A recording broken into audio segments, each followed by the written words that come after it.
get underway. And the drivers then lining up on the grid for this one. Let's see how it is going to work out then. A standing start at the Circuit Gilles Villeneuve in these 90s Formula cars. Pole position, Jose Serrano, the winner from race 1. Alongside him on the front row is Kylian Drumont in his Gran Turismo F3 500B. Then Takuma Miyazono heading the second row of the grid with Paul Ura for company, chasing down Serrano's championship lead. Sasaki in P5 on the grid with Angel Estrosza, 6th position for the Chilean, made some good progress from where he qualified in the first race. Gallo lines up P7 and he has got Kai de Bruyne for company alongside.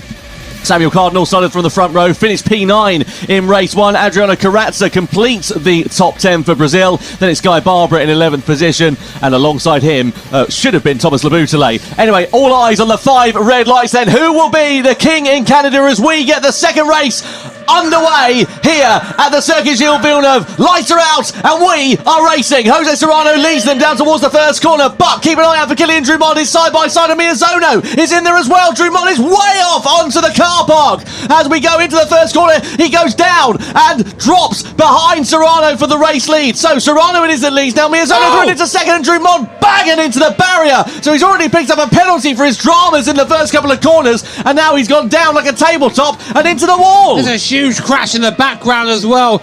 Oh wow, that was chaos at the start. I mean, the upshot is Serrano is now presented with a gap out front. Miyazono second, Sasaki third, Ura fourth. But I think Ura at the start, I don't know if he touched the grass or something, but he was way too fast in the T1, went flying into the back of Drumont, and who got just shoved over the grass, got a penalty for going over the grass, I think, and then that was it. So yeah, unsurprisingly, that incident under investigation. Man, what a start. Well, we always talk about pressure, don't we, in these events, and so that proved to be the case there for Paul Ura. And has he succumbed to that pressure? 10 points of deficit he has from Jose Serrano at the top of this championship table, and that could be set to take a further dent as it stands for now. Anyway, just to look at the tyres for the first time in this race, Serrano, Miyazono and Ura are the drivers who are on the soft compound. Ura, of course, desperate to make up ground, courtesy of the fact he's on that soft tyre and needs to be in the top 3 positions. But already you can see the gap between themselves and Takuma Miyazono as he goes through for third place down at turn 1. Should be nice and easy there for Paul Ura with the extra grip under braking